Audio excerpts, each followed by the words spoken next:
ನಮಸ್ಕಾರ ಸ್ನೇಹಿತರೆ. ಕಣ್ಣುಗಳಿಲ್ಲದೆಯೂ ಒಬ್ಬ ವ್ಯಕ್ತಿ ಇತರರ ಮನಸ್ಸಿನ ಮಾತುಗಳನ್ನು ಅರಿಯಲು ಸಾಧ್ಯವೇ? ಈ ಪ್ರಶ್ನೆ ನಿಮಗೆ ಅಚ್ಚರಿ ಮೂಡಿಸಬಹುದು, ಆದರೆ ಈ ಉತ್ತರವೇ ಇಂದು ನಾವು ತಿಳಿಯಲಿರುವ ಕಥೆಯ ಪ್ರಮುಖ ಭಾಗ. ಬುಕ್ ಇನ್ ಶಾರ್ಟ್ ಯೂಟ್ಯೂಬ್ ಚಾನೆಲ್ಗೆ ಆತ್ಮೀಯ ಸ್ವಾಗತ. ಇಂದಿನ ನಮ್ಮ ಬೌದ್ಧ ಕಥೆ ಮಾನವನ ಮನಸ್ಸಿನ ಆಳವಾದ ರಹಸ್ಯವನ್ನು ಅನಾವರಣಗೊಳಿಸುತ್ತದೆ. ಇದು ನಿಮ್ಮ ಅರಿವಿಗೆ ಹೊಸ ದೃಷ್ಟಿಕೋನ ನೀಡುತ್ತದೆ ಮತ್ತು ಇತರರನ್ನು ಅರ್ಥ ಮಾಡಿಕೊಳ್ಳುವ ಹೊಸ ವಿಧಾನಗಳನ್ನು ಪರಿಚಯಿಸುತ್ತದೆ. ಸ್ನೇಹಿತರೆ, ಬೇರೆಯವರ ಮನಸ್ಸಿನ ಮಾತುಗಳನ್ನು ತಿಳಿಯಲು ಮುಖ್ಯವಾಗಿ 3 ವಿಧಾನಗಳಿವೆ. ಈ 3 ವಿಧಾನಗಳನ್ನು ನೀವು ಸರಿಯಾಗಿ ಅರ್ಥ ಮಾಡಿಕೊಂಡರೆ ಯಾರಿಗೇ ಆಗಲಿ ಅವರ ಮನಸ್ಸಿನಲ್ಲಿ ಏನಿದೆ ಎಂದು ಬಹಳ ಸುಲಭವಾಗಿ ತಿಳಿದುಕೊಳ್ಳಬಹುದು. ಬನ್ನಿ, ಒಂದು ಸುಂದರವಾದ ಬೌದ್ಧ ಕಥೆಯ ಮೂಲಕ ಈ ವಿಧಾನಗಳನ್ನ ಹೇಗೆ ಕಲಿಯಬಹುದು ಎಂದು ತಿಳಿಯೋಣ. ಬಹಳ ಹಿಂದಿನ ಕಾಲದ ಮಾತು. ಇದು ಒಂದು ಚಿಕ್ಕ ಗ್ರಾಮವಿತ್ತು.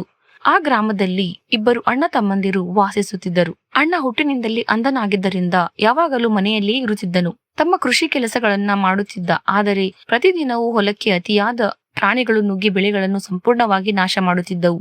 ಇದರಿಂದ ತಮ್ಮ ಬಹಳ ಚಿಂತಿತನಾಗಿದ್ದ. ಆಗ ಅವನಿಗೆ ಒಂದು ಉಪಾಯ ಹೊಳೆಯಿತು. ಒಂದು ದಿನ ತನ್ನಲ್ಲಿಯೇ ಯೋಚಿಸಿದ, ಈ ಪ್ರಾಣಿಗಳನ್ನ ಹೊಲದಿಂದ ಓಡಿಸಲು ನಾನು ನನ್ನ ಅಣ್ಣನ ಸಹಾಯವನ್ನು ಏಕೆ ತೆಗೆದುಕೊಳ್ಳಬಾರದು? ಹೇಗೂ ಅಣ್ಣನಿಗೆ ಕಣ್ಣು ಕಾಣುವುದಿಲ್ಲ.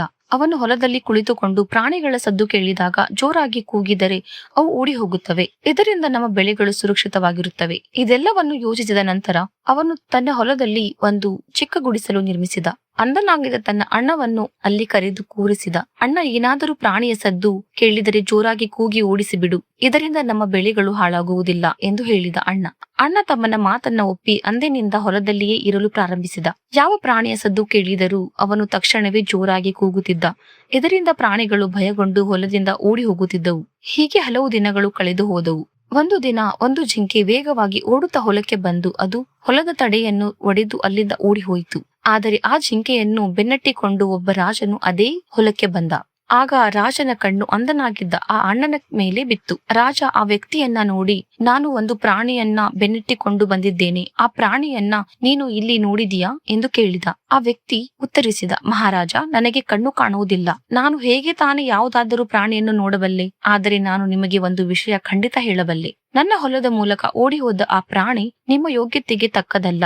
ಅದರ ಹಿಂದೆ ಒಂದು ಸಮಯವನ್ನು ವ್ಯರ್ಥ ಮಾಡುತ್ತಿದ್ದೀರಿ. ಈ ವ್ಯಕ್ತಿ ರಾಜನು ಅಂಧ ವ್ಯಕ್ತಿಯ ಮಾತನ್ನು ಕೇಳಿ ಆಶ್ಚರ್ಯ ಖಚಿತನಾದ. ಇವನು ಅಂಧನಾಗಿದ್ದರೂ ನಾನು ಹುಡುಕುತ್ತಿರುವ ಜಿಂಕೆ ನನಗೆ ಯೋಗ್ಯವಲ್ಲ ಎಂದು ಇವನಿಗೆ ಹೇಗೆ ತಿಳಿಯಿತು ಎಂದು ಆಲೋಚಿಸಿದ. ರಾಜನು ಮತ್ತೆ ಆ ಅಂಧ ವ್ಯಕ್ತಿಯನ್ನು ಕೇಳಿದ, ಒಂದು ಕಡೆ ನೀನು ಅಂಧನೆಂದು ಹೇಳುತ್ತೀಯಾ, ಮತ್ತೊಂದು ಕಡೆ ಇಲ್ಲಿಂದ ಓಡಿ ಹೋದ ಪ್ರಾಣಿ ನನಗೆ ಯೋಗ್ಯವಲ್ಲ ಎಂದು ಹೇಳುತ್ತಿದ್ದೀಯಾ. ನೀನು ನನಗೆ ಸುಳ್ಳು ಹೇಳುತ್ತಿದ್ದೀಯಾ? ಅದಕ್ಕೆ ಆ ಅಂಧ ವ್ಯಕ್ತಿ ಹೇಳಿದ, ಮಹಾರಾಜ, ನೀವು ಯಾವುದನ್ನು ಜಿಂಕೆ ಎಂದು ಭಾವಿಸಿದಿರೋ ಅದು ವಾಸ್ತವವಾಗಿ ಜಿಂಕೆ ಅಲ್ಲ, ಒಂದು ಹೆಣ್ಣು ಜಿಂಕೆ, ಮತ್ತು ಅದು ಗರ್ಭಿಣಿಯಾಗಿದೆ. ನನಗೆ ತಿಳಿದ ಮಟ್ಟಿಗೆ ಯಾವುದೇ ರಾಜನು ಗರ್ಭಿಣಿ ಜಿಂಕೆಯಂಗೆ ಬೇಟೆಯಾಡುವುದನ್ನ ನಾನು ಕೇಳಿಲ್ಲ. ಇದೇ ಕಾರಣಕ್ಕೆ ನಾನು ನಿಮಗೆ ಆ ಜಿಂಕೆ ನಿಮ್ಮ ಯೋಗ್ಯತೆಗೆ ತಕ್ಕದಲ್ಲ ಎಂದು ಹೇಳಿದ್ದೆ. ಅದರ ಹಿಂದೆ ನಿಮ್ಮ ಸಮಯವನ್ನು ವ್ಯರ್ಥ ಮಾಡಬೇಡಿ. ಇದನ್ನ ಕೇಳಿದ ರಾಜನ ಆಶ್ಚರ್ಯ ಇನ್ನಷ್ಟು ಹೆಚ್ಚಾಯಿತು. ಈ ಅಂಧ ವ್ಯಕ್ತಿ ಅದು ಹೆಣ್ಣು ಜಿಂಕೆ ಮತ್ತು ಗರ್ಭಿಣಿ ಎಂದು ಹೇಗೆ ತಿಳಿದುಕೊಂಡ ಎಂದು ಅವನ ಆಲೋಚಿಸಿದ. ಸ್ವಲ್ಪ ಸಮಯ ಯೋಚಿಸಿದ ನಂತರ ರಾಜನು ತನ್ನ ಸೇನಾಧಿಪತಿಯನ್ನು ಕರೆದು, ಸೇನಾಧಿಪತಿ, ನನಗೆ ಆ ಪ್ರಾಣಿ ಜೀವಂತವಾಗಿರಬೇಕು. ಅದು ಹೆಣ್ಣು ಜಿಂಕೆಯೇ ಮತ್ತು ಗರ್ಭಿಣಿಯೇ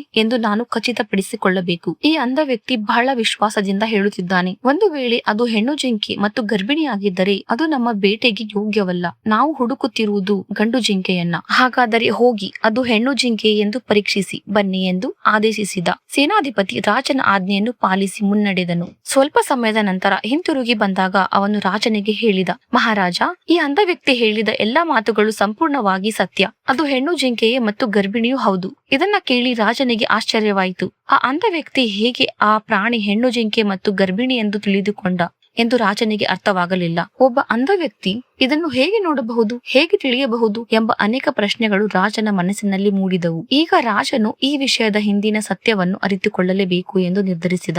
ರಾಜನು ಆ ಅಂಧ ವ್ಯಕ್ತಿಯ ಬಳಿಗೆ ಹೋಗಿ ನೋಡಿ, ನೀವು ನಿಜವಾಗಿಯೂ ಅಂಧನೋ ಅಲ್ಲವೋ ಎಂದು ನನಗೆ ತಿಳಿದಿಲ್ಲ. ಆದರೆ ನಾನು ನಿನ್ನಿಂದ ಒಂದು ವಿಷಯವನ್ನು ತಿಳಿದುಕೊಳ್ಳಲು ಬಂದಿದ್ದೇನೆ. ನೀನು ನನ್ನ ಪ್ರಶ್ನೆಗೆ ಸತ್ಯವಾದ ಉತ್ತರ ನೀಡುತ್ತೀಯಾ ಎಂದು ಕೇಳಿದ. ಅಂಧ ವ್ಯಕ್ತಿ ಉತ್ತರಿಸಿದ, ಮಹಾರಾಜ, ನೀವು ಏನನ್ನು ಕೇಳಲು ಬಯಸುತ್ತೀರೋ ಅದನ್ನು ಕೇಳಬಹುದು. ನಾನು ನಿಮಗೆ ಸಂಪೂರ್ಣ ಸತ್ಯವನ್ನು ಹೇಳುತ್ತೇನೆ. ರಾಜನು ಹೇಳಿದ, ನೋಡಿ, ಒಂದು ಕಡೆ ನೀನು ಅಂಧನೆಂದು ಹೇಳುತ್ತೀಯ, ಇನ್ನೊಂದು ಕಡೆ ನೀನು ನಾನು ಬೆನ್ನಟ್ಟುತ್ತಿದ್ದ ಪ್ರಾಣಿ ಹೆಣ್ಣು ಜಿಂಕೆ ಮತ್ತು ಅದು ಗರ್ಭಿಣಿ ಎಂದು ಹೇಳಿದೆ. ನಿನಗೆ ಇದು ಹೇಗೆ ತಿಳಿಯಿತು?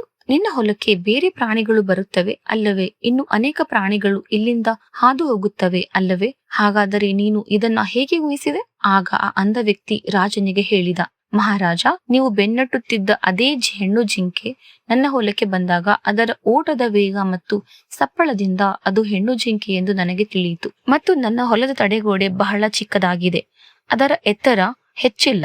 ಒಂದು ವೇಳೆ ಗಂಡು ಜಿಂಕೆ ಆಗಿದ್ದರೆ ಅದು ಆ ತಡೆಗೋಡೆಯನ್ನು ಸುಲಭವಾಗಿ ಹಾರಿ ಹೋಗುತ್ತಿತ್ತು. ಆದರೆ ಆ ಹೆಣ್ಣು ಜಿಂಕೆ ಆ ತಡೆಗೋಡೆಯನ್ನು ಮುರಿದು ಓಡಿ ಹೋಯಿತು. ಒಂದು ವೇಳೆ ಅದು ಹಾರಲು ಪ್ರಯತ್ನಿಸಿದರೆ ಅದರ ಗರ್ಭದಲ್ಲಿರುವ ಮಗುವಿಗೆ ಅಪಾಯವಾಗುತ್ತಿತ್ತು.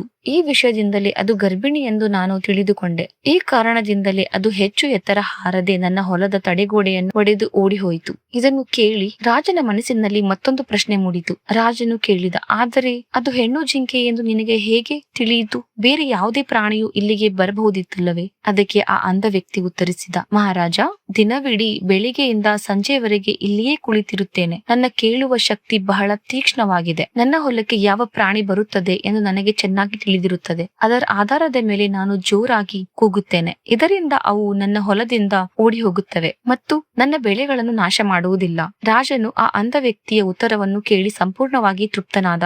ಅವನು ತನ್ನ ಮನಸ್ಸಿನಲ್ಲಿ, ಈ ವ್ಯಕ್ತಿ ಅಂಧನಾಗಿದ್ದರೂ ಬಹಳ ಜ್ಞಾನಿಯಂತೆ ಕಾಣಿಸುತ್ತಾನೆ, ಈ ವ್ಯಕ್ತಿಯಿಂದ ಏನಾದರೂ ಕೆಲಸ ಮಾಡಿಕೊಳ್ಳಬೇಕು ಎಂದು ಯೋಚಿಸಿದ.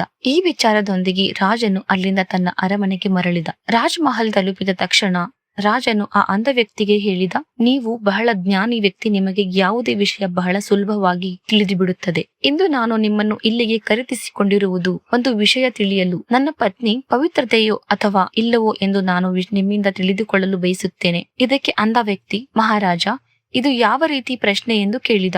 ರಾಜನು ಹೇಳಿದ, ನಾನು ನಿಮ್ಮನ್ನು ಸಂಪೂರ್ಣವಾಗಿ ಸರಿಯಾದ ಪ್ರಶ್ನೆಯನ್ನೇ ಕೇಳಿದ್ದೇನೆ. ಈ ಪ್ರಶ್ನೆಗೆ ನನಗೆ ಉತ್ತರ ಕೊಡಿ. ಆಗ ಅಂಧ ವ್ಯಕ್ತಿ ಉತ್ತರಿಸಿದ, ಮಹಾರಾಜ, ಇದೆಲ್ಲ ವಿಷಯಗಳನ್ನು ಬಿಟ್ಟು ಬಿಡಿ. ನಿಮ್ಮ ಮದುವೆಯಾಗಿ ಎಷ್ಟು ವರ್ಷಗಳು ಕಳೆದಿವೆ. ಈಗ ನೀವು ಈ ವಿಷಯವನ್ನು ಏಕೆ ತಿಳಿದುಕೊಳ್ಳಲು ಬಯಸುತ್ತೀರಿ? ನಿಮ್ಮ ಮನಸ್ಸಿನಲ್ಲಿ ಇಂತಹ ಪ್ರಶ್ನೆಗಳು ಏಕೆ ಮೂಡುತ್ತಿವೆ? ಆಗ ರಾಜನು ಹಠ ಮಾಡಿ ಹೇಳಿದ, ನೋಡಿ, ನೀವು ಈ ಪ್ರಶ್ನೆಗೆ ನನಗೆ ಉತ್ತರ ನೀಡಲೇಬೇಕು. ಒಂದು ವೇಳೆ ನೀವು ನನಗೆ ಉತ್ತರ ನೀಡದಿದ್ದರೆ ನಾನು ನಿಮಗೆ ಮರಣ ದಂಡನೆ ನೀಡುತ್ತೇನೆ.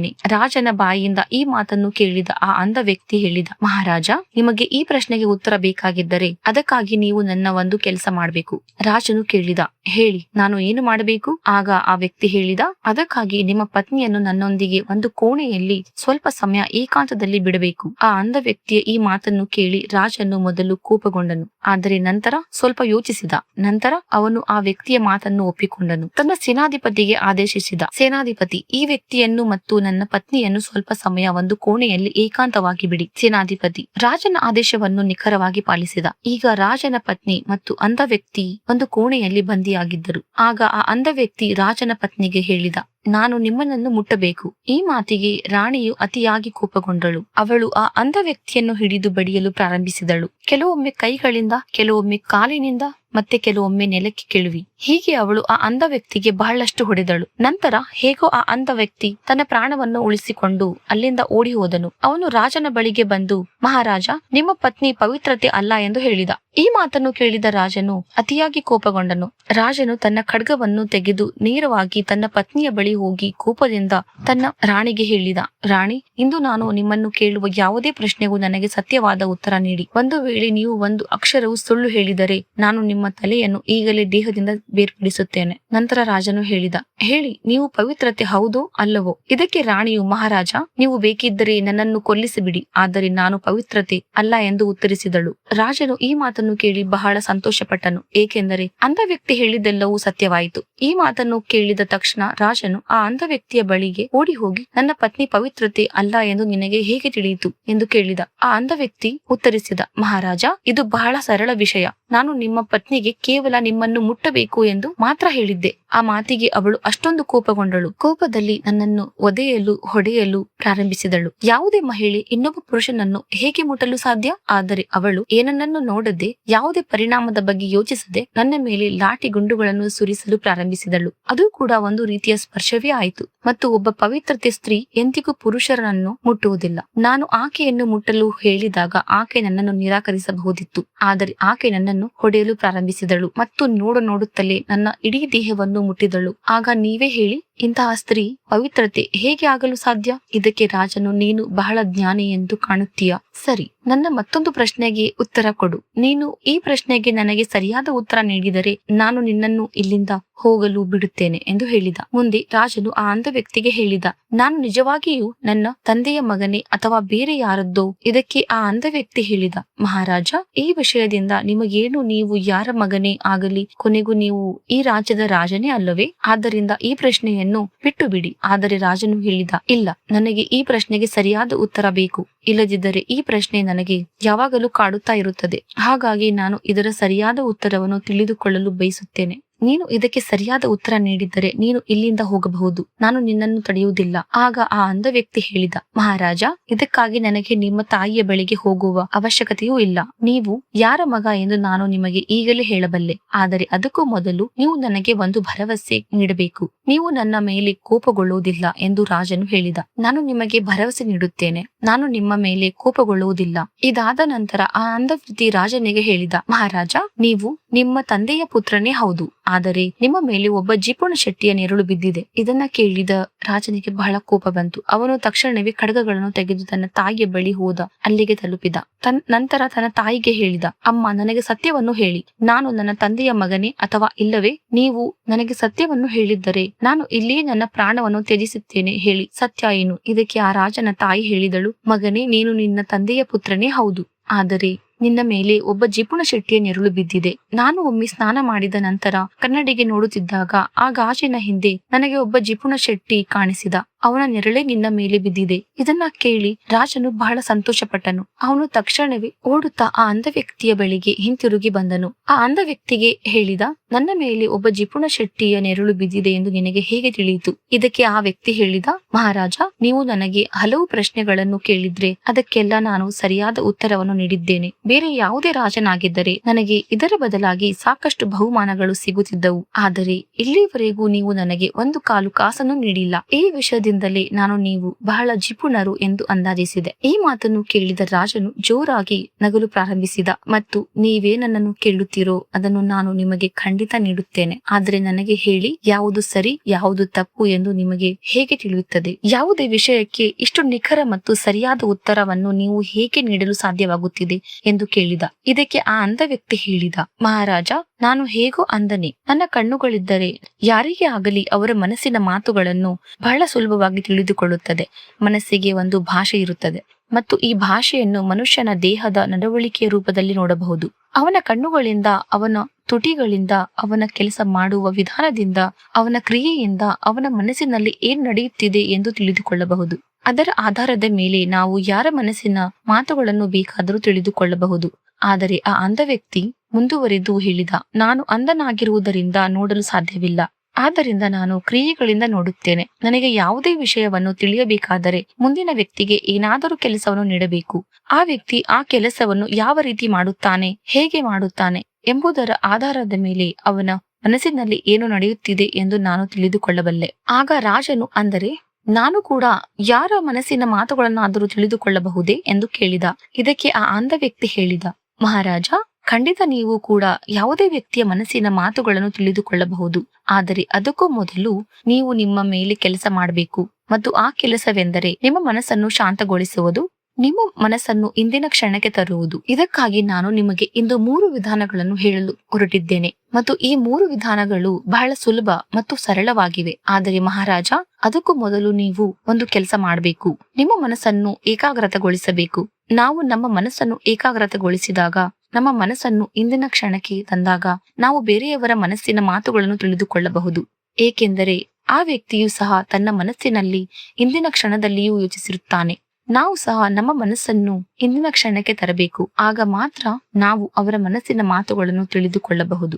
ಒಂದು ವೇಳೆ ನಾವು ಭೂತಕಾಲ ಘಟನೆಗಳ ಬಗ್ಗೆ ಯೋಚಿಸಿದ್ದರೆ ಮುಂದಿನ ವ್ಯಕ್ತಿ ಈಗಿನ ಕ್ಷಣದಲ್ಲಿ ಏನು ಯೋಚಿಸುತ್ತಿದ್ದಾನೆ ಎಂದು ಮಾತನಾಡುತ್ತಿದ್ದಾನೆ ಎಂದು ನಮಗೆ ತಿಳಿಯುವುದಿಲ್ಲ. ಏಕೆಂದರೆ ನಾವು ಭೂತಕಾಲದ ಘಟನೆಗಳಲ್ಲಿ ಮುಳುಗಿರುತ್ತೇವೆ. ಆದ್ದರಿಂದ ಯಾರ ಮನಸ್ಸಿನ ಮಾತನ್ನಾದರೂ ತಿಳಿದುಕೊಳ್ಳಲು ನಾವು ಮೊದಲು ನಮ್ಮ ಮನಸ್ಸನ್ನು ಏಕಾಗ್ರತೆಗೊಳಿಸಬೇಕು.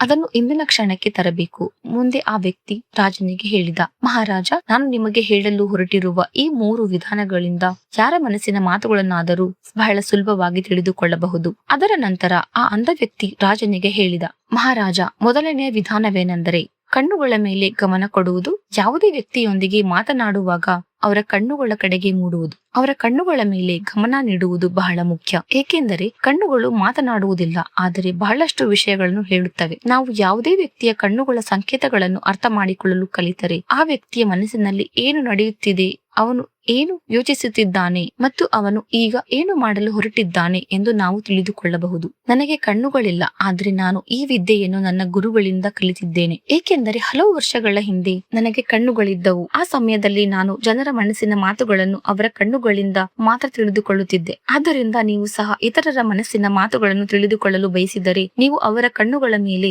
ಗಮನ ನೀಡಬೇಕು. ಅವರ ಕಣ್ಣುಗಳ ಆಕಾರ ಹೇಗಿದೆ, ಅವರು ಯಾವಾಗ, ಎಲ್ಲಿ ಮತ್ತು ಯಾವ ಕಡೆ ನೋಡುತ್ತಿದ್ದಾರೆ ಎಂದು ಗಮನಿಸಿ.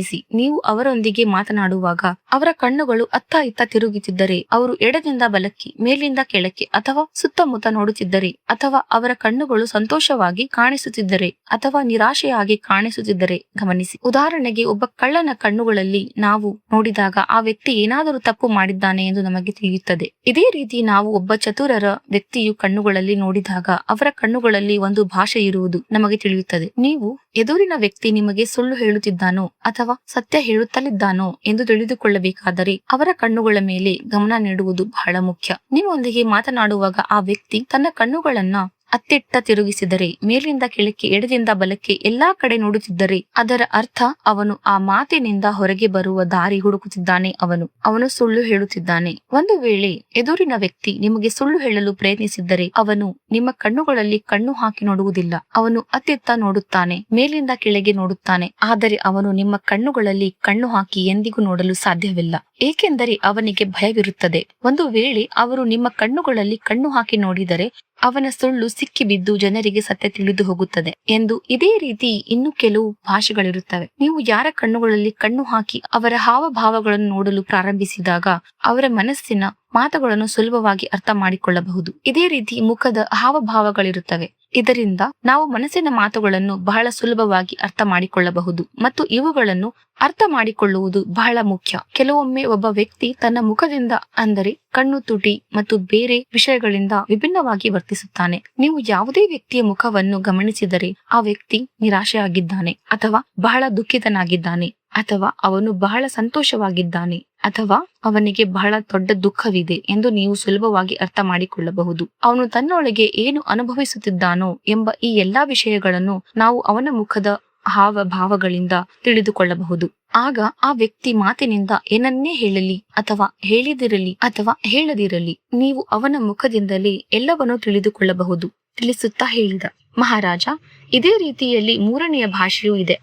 ಅಂದರೆ 3ನೆಯ ವಿಧಾನವು ಇದೆ. ಅದು ಕೈಗಳ ಸಂಕೇತಗಳು ಮತ್ತು ದೇಹದ ನಡವಳಿಕೆ. ಮನಸ್ಸಿನ ಮಾತನ್ನು ಅರ್ಥ ಮಾಡಿಕೊಳ್ಳಲು ನಾವು ಕೈಗಳ ಸಂಕೇತಗಳು ಮತ್ತು ದೇಹದ ನಡವಳಿಕೆಗಳನ್ನ ಅರ್ಥ ಮಾಡಿಕೊಳ್ಳುವುದು ಬಹಳ ಬಹಳ ಮುಖ್ಯ. ಯಾವುದೇ ವ್ಯಕ್ತಿ ಮಾತನಾಡುವಾಗ ಅವನು ತನ್ನ ಕೈಗಳನ್ನು ಅಲುಗಾಡಿಸುತ್ತಿರುವುದು, ತನ್ನ ಕೈಗಳಿಂದ ಸಂಕೇತಗಳನ್ನು ಮಾಡುತ್ತಿರುವುದು ನೀವು ನೋಡಿರಬಹುದು. ಮಾತುಗಳ ಜೊತೆಗೆ ಅವನು ತನ್ನ ದೇಹದ ನಡವಳಿಕೆಗಳನ್ನು, ಅಂದರೆ ದೇಹ ಭಾಷೆಯನ್ನು ಕೂಡ ಸಂಪೂರ್ಣವಾಗಿ ಬಳಸುತ್ತಾನೆ. ಇದರಿಂದ ಆ ವ್ಯಕ್ತಿ ನಮ್ಮ ಮಾತುಗಳ ಮೇಲೆ ಎಷ್ಟು ಗಮನ ನೀಡುತ್ತಿದ್ದಾನೆ ಮತ್ತು ಅವನ ಮನಸ್ಸಿನಲ್ಲಿ ಏನು ನಡೆಯುತ್ತಿದೆ ಎಂದು ನಮಗೆ ತಿಳಿಯುತ್ತದೆ. ದೇಹದ ನಡವಳಿಕೆಯನ್ನು ನೋಡಲು ಅವನ ಕೈಗಳನ್ನು ಅಲುಗಾಡಿಸುವುದು, ದೇಹವನ್ನು ಅಲುಗಾಡಿಸುವುದು, ಪದೇ ಪದೇ ಮುಖಕ್ಕೆ ಕೈ ತರುವುದು, ಕೈಗಳನ್ನು ಒಂದಕ್ಕೊಂದು ಉಜ್ಜುವುದು ಮುಂತಾದ ಅನೇಕ ಕ್ರಿಯೆಗಳಿರುತ್ತವೆ. ಅವುಗಳ ಮೇಲೆ ನಾವು ಗಮನ ನೀಡುವುದು ಬಹಳ ಮುಖ್ಯ. ಮನಸ್ಸಿನ ಮಾತನ್ನು ಅರ್ಥ ಮಾಡಿಕೊಳ್ಳಲು ನಾವು ದೇಹದ ನಡವಳಿಕೆಗಳನ್ನು ಅರ್ಥ ಮಾಡಿಕೊಳ್ಳಬೇಕು. ಈ 3 ವಿಧಾನಗಳನ್ನು ನಾವು ಸರಿಯಾದ ರೀತಿಯಲ್ಲಿ ಗಮನವಿಟ್ಟು ಚೆನ್ನಾಗಿ ಅರ್ಥ ಮಾಡಿಕೊಂಡರೆ ನಾವು ಯಾವುದೇ ವ್ಯಕ್ತಿಯ ಮನಸ್ಸಿನ ಮಾತುಗಳನ್ನು ಬಹಳ ಸುಲಭವಾಗಿ ಮತ್ತು ಸರಳವಾಗಿ ಬೇಗ ತಿಳಿದುಕೊಳ್ಳಬಹುದು. ಆದ್ದರಿಂದ ನಿಮಗೆ ಯಾರ ಮನಸ್ಸಿನ ಮಾತುಗಳನ್ನು ತಿಳಿಯಬೇಕಾದರೆ ನೀವು ಅವರ ಕಣ್ಣುಗಳನ್ನು, ಅವರ ಮುಖವನ್ನು, ಅವರ ದೇಹದ ಹಾವಭಾವಗಳನ್ನು ಮತ್ತು ಅವರ ಕೈಗಳನ್ನು ಗಮನವಿಟ್ಟು ನೋಡಬೇಕು ಮತ್ತು ಅರ್ಥ ಮಾಡಿಕೊಳ್ಳಬೇಕು. ಇದರಿಂದ ಅವನ ಮನಸ್ಸಿನಲ್ಲಿ ಏನು ನಡೆಯುತ್ತಿದೆ ಮತ್ತು ಅವನು ಏನು ಯೋಚಿಸುತ್ತಿದ್ದಾನೆ ಎಂದು ನೀವು ಅರ್ಥ ಮಾಡಿಕೊಳ್ಳುವಿರಿ. ಆದರೆ ಅದಕ್ಕೂ ಮೊದಲು ನೀವು ನಿಮ್ಮ ಮನಸ್ಸನ್ನು ಏಕಾಗ್ರತೆಗೊಳಿಸಬೇಕು, ಶಾಂತಗೊಳಿಸಬೇಕು ಮತ್ತು ನಿಮ್ಮ ಮನಸ್ಸನ್ನು ಇಂದಿನ ಕ್ಷಣಕ್ಕೆ ತರಬೇಕು. ಆಗ ಮಾತ್ರ ನೀವು ಆ ವ್ಯಕ್ತಿಯ ಈ ಎಲ್ಲಾ ಕ್ರಿಯೆಗಳ ಮೇಲೆ ಗಮನ ನೀಡಲು ಸಾಧ್ಯವಾಗುತ್ತದೆ ಮತ್ತು ಅವುಗಳನ್ನು ಅರ್ಥ ಮಾಡಿಕೊಳ್ಳಲು ಸಾಧ್ಯವಾಗುತ್ತದೆ. ಇಲ್ಲದಿದ್ದರೆ ನೀವು ಭೂತಕಾಲದ ಘಟನೆಗಳಲ್ಲಿ ವ್ಯಸ್ತರಾಗಿದ್ದರೆ ಅಥವಾ ಭವಿಷ್ಯದ ಯೋಜನೆಗಳಲ್ಲಿ ವ್ಯಸ್ತರಾಗಿದ್ದರೆ ನೀವು ಆ ವ್ಯಕ್ತಿಯ ಹಾವಭಾವಗಳ ಮೇಲೆ ಎಂದಿಗೂ ಗಮನ ನೀಡಲು ಸಾಧ್ಯವಾಗುವುದಿಲ್ಲ ಮತ್ತು ಆ ವ್ಯಕ್ತಿಯ ಮನಸ್ಸಿನಲ್ಲಿ ಏನು ನಡೆಯುತ್ತಿದ್ದರೆ ಅವನು ಏನು ಯೋಚಿಸುತ್ತಿದ್ದಾನೆ ಎಂದು ನಿಮಗೆ ಎಂದಿಗೂ ತಿಳಿಯುವುದಿಲ್ಲ. ನೀವು ನೋಡಿರಬಹುದು, ಅನೇಕ ಮಹಾನ್ ಸಂತರು ಮತ್ತು ಮಹಾತ್ಮರು ಅವರು ಬಹಳ ಶಾಂತಿಯಿಂದ ನಿಮ್ಮನ್ನು ನೋಡುತ್ತಾರೆ ಮತ್ತು ನಿಮ್ಮನ್ನು ನೋಡಿ ನಿಮ್ಮ ಮನಸ್ಸಿನಲ್ಲಿ ಏನು ನಡೆಯುತ್ತಿದೆ, ನೀವು ಅವರ ಬಳಿ ಏನು ತಿಳಿದುಕೊಳ್ಳಲು ಬಂದಿದ್ದೀರಿ ಎಂದು ಹೇಳುತ್ತಾರೆ. ಇದಕ್ಕೆ ಅತ್ಯಂತ ಪ್ರಮುಖ ಕಾರಣವೇನೆಂದರೆ ಅವರು ನಿಮ್ಮನ್ನು ಓದಬಲ್ಲರು, ನಿಮ್ಮನ್ನು ಅರ್ಥ ಮಾಡಿಕೊಳ್ಳಬಲ್ಲರು, ನಿಮ್ಮ ಮನಸ್ಸಿನ ಮಾತುಗಳನ್ನು ತಿಳಿದುಕೊಳ್ಳಬಲ್ಲರು. ಏಕೆಂದರೆ ಅವರ ಮನಸ್ಸು ಏಕಾಗ್ರತವಾಗಿರುತ್ತದೆ, ಶಾಂತವಾಗಿರುತ್ತದೆ ಮತ್ತು ಇದೇ ಕಾರಣಕ್ಕೆ ಅವರು ನಿಮ್ಮ ಮನಸ್ಸಿನ ಮಾತುಗಳನ್ನು ಬಹಳ ಸುಲಭವಾಗಿ ಅರ್ಥ ಮಾಡಿಕೊಳ್ಳುತ್ತಾರೆ. ಸ್ನೇಹಿತರೆ, ಈ ಕಥೆ ನಿಮ್ಮನ್ನು ಯೋಚಿಸುವಂತೆ ಮಾಡಿದೆ ಎಂದು ಭಾವಿಸುತ್ತೇನೆ. ನಿಮ್ಮ ಪ್ರತಿಕ್ರಿಯೆಯನ್ನು ಕಾಮೆಂಟ್ಸ್ ಮೂಲಕ ತಿಳಿಸಿ. ಈ ವಿಡಿಯೋ ನಿಮಗೆ ಇಷ್ಟವಾಗಿದ್ದರೆ ದಯವಿಟ್ಟು ಲೈಕ್ ಮಾಡಿ, ನಿಮ್ಮ ಸ್ನೇಹಿತರೊಂದಿಗೆ ಹಂಚಿಕೊಳ್ಳಿ ಮತ್ತು ನಮ್ಮ ಚಾನೆಲ್ ಬುಕ್ ಇನ್ಸ್ಟಾಟ್ಗೆ ಸಬ್ಸ್ಕ್ರೈಬ್ ಮಾಡಲು ಮರೆಯಬೇಡಿ. ನಮೋ ಬುದ್ಧಾಯ. ಮುಂದಿನ ಇನ್ನೊಂದು ಜ್ಞಾನಭರಿತ ಕಥೆಯೊಂದಿಗೆ ಮತ್ತೆ ಸಿಗೋಣ.